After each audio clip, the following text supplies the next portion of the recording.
Saya akan membahas tentang perihal ekonomi manajerial dan pengertian ekonomi manajerial menurut para ahli. Nah, definisi ekonomi manajerial itu tergabung menjadi dua, yaitu teori ekonomi dasar ini, teori mikroekonomika dan teori makroekonomika. Nah, definisi ekonomi manajerial itu merupakan pemahaman bidang tata laksana transaksi yang meliputi akuntansi, keuangan, pemasaran, MSDM, dan produksi. Nah, itu definisi dari ekonomi manajerial. Selanjutnya, definisi menurut para ahli itu, menurut Dominic Salvatore, tahun 1996 itu merupakan suatu pandangan mengenai perkembangan konsep ekonomi dan analisis ilmu keputusan terhadap bagaimana bisnis yang dijalankan dapat mencapai tujuan secara efisiensi. Menurut para ahli selanjutnya itu ada CAT, namanya CAT tahun 2000. Dia itu berkata merupakan bidang dengan kompetensi yang saling terorganisir dalam alokasi terbatas sumber daya perusahaannya untuk mencapai tujuan yang telah ditentukan sebelumnya. Itu menurut Cat pada tahun 2000. Selanjutnya, menurut Hirsey tahun 2004 itu merupakan pengaplikasian teori ekonomi sebagai metode pengambilan keputusan manajerial administratif. Nah, itu adalah definisi-definisi ekonomi manajerial menurut para ahli dan menurut para teori-teorinya. Baik, saya akan menjelaskan tentang ruang lingkup ekonomi manajerial. Ruang lingkup ekonomi manajerial terbagi menjadi 4, yaitu antara lain ada teori ekonomi, pengambilan keputusan, ilmu keputusan, dan yang terakhir ada ilmu administrasi bisnis. Baik, yang pertama terlebih dahulu. Yang pertama ada teori ekonomi. Teori ekonomi ini terbagi menjadi 2, yaitu mikroekonomika dan ekonomi makro. Mikroekonomika ini merupakan suatu teori yang mengutip kesimpulan berdasarkan integritas suatu perusahaan. Lalu yang kedua ada ekonomi makro. Ekonomi makro ini merupakan suatu pengambilan keputusan berdasarkan output yang dihasilkan oleh suatu perusahaan atau organisasi, serta pendapatan yang diperoleh oleh perusahaan atau organisasi, investasi yang dikeluarkan oleh perusahaan atau organisasi, konsumsi perusahaan, serta permintaan atau penawaran agregat dalam perekonomian. Baik, lanjut yang kedua yaitu ada pengambilan keputusan. Nah, pengambilan keputusan ini merupakan metode yang dipergunakan untuk memaksimalkan sumber daya yang dimiliki seperti 6M, yaitu ada man, money, material, machine, method, dan market. Lalu yang ketiga ada ilmu keputusan. Ilmu keputusan merupakan suatu konsep atau langkah optimal perusahaan untuk menggapai tujuan perusahaan, seperti ilmu matematika, statistika, dan ekonomi teori. Lalu yang terakhir ada ilmu administrasi bisnis. Nah, ilmu administrasi bisnis dalam ekonomi manajerial ini merupakan suatu latar belakang dalam pengambilan keputusan, yang mana di dalamnya mencakup keuangan, manajemen SDM, manajemen pemasaran, serta manajemen produksi.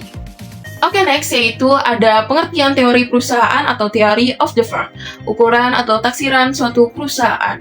Perusahaan ini merupakan suatu organisasi yang memiliki berbagai sumber daya yang tujuannya untuk menghasilkan atau memproduksi komoditas serta layanan yang menghasilkan keuntungan.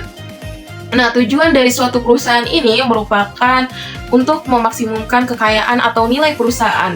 Nah, apa sih itu nilai perusahaan? Jadi, nilai perusahaan ini adalah suatu nilai sekarang atau present value, atau nilai dari laba yang diharapkan perusahaan yang akan diperoleh pada kurun waktu tertentu. Nilai suatu perusahaan dapat dihitung menggunakan rumus PV sama dengan FV dibagi 1 ditambah R pangkat N, di mana PV merupakan present value, FV merupakan future value, sedangkan R merupakan rate of return atau tingkat pengembalian, dan N merupakan periode atau waktu. Berapa contoh studi kasus untuk mengetahui nilai suatu perusahaan, yaitu seorang investor menargetkan 150 juta dalam kurun waktu 3 tahun ke depan. Ia berinvestasi dengan menggunakan aset pengembalian atau return sebesar 35% per tahun. Sementara itu, return per bulannya yaitu sebesar 2%. Pertanyaannya, berapakah minimal investasi yang harus dilakukan oleh seorang investor tersebut agar target yang telah ditentukan dapat tercapai?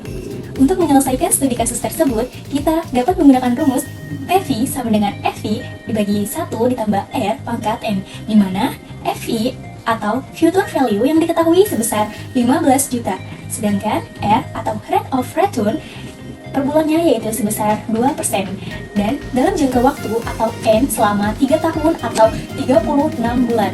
Maka penyelesaiannya adalah PV sama dengan 15 juta dibagi 1 ditambah 2% pangkat 36. Jadi setelah dihitung hasilnya adalah 73.533.472,55. Maka kesimpulannya adalah agar target yang telah ditentukan dapat tercapai dalam waktu 3 tahun, maka seorang investor harus menginvestasikan dananya minimal sebesar 73.533.472,55. Pembahasan selanjutnya yaitu mengenai kendala-kendala dalam operasi perusahaan. Dalam kegiatan operasi perusahaan terdapat kendala atau masalah seperti keterbatasan ketersediaannya input-input penting, seperti rekrutan tenaga kerja ahli, ketidakmampuan untuk mendapatkan bahan baku sebanyak yang dibutuhkan, dan ruang pabrik atau gudang terbatas untuk tujuan tertentu. Kemudian, undang-undang tentang upah minimum, standar kesehatan dan keselamatan, standar emisi polusi, dan aturan penipuan.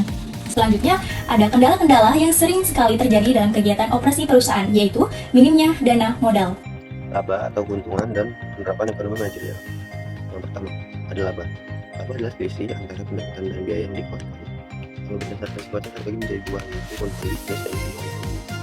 Dan bisnis didapat dari selisih penghasilan keuntungan bonus. Keuntungan dikeluarkan yang meningkat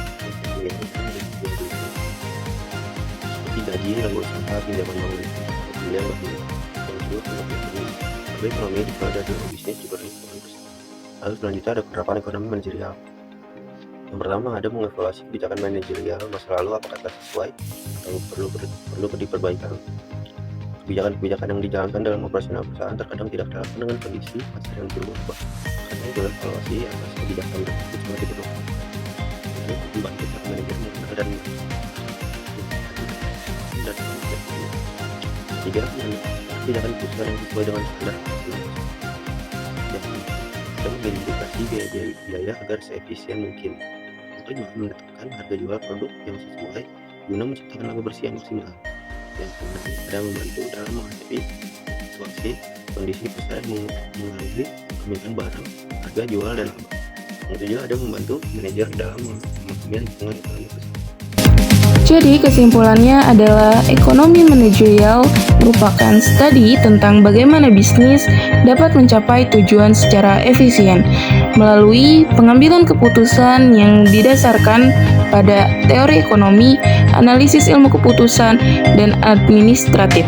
Ruang lingkupnya mencakup teori ekonomi, pengambilan keputusan, ilmu keputusan, dan ilmu administrasi bisnis. Nah, teori perusahaan membahas tujuan perusahaan dalam memaksimalkan kekayaannya atau nilai perusahaan dengan formula nilai perusahaan yang mencakup present value, future value, rate of return, dan periode. Dalam penerapannya, ekonomi manajerial membantu evaluasi kebijakan masa lalu, mengidentifikasikan kekuatan dan kelemahan ekonomi, menetapkan kebijakan keputusan, mengidentifikasikan biaya, menetapkan harga jual produk, menghadapi fluktuasi pasar, dan memahami lingkungan ekonomi perusahaan.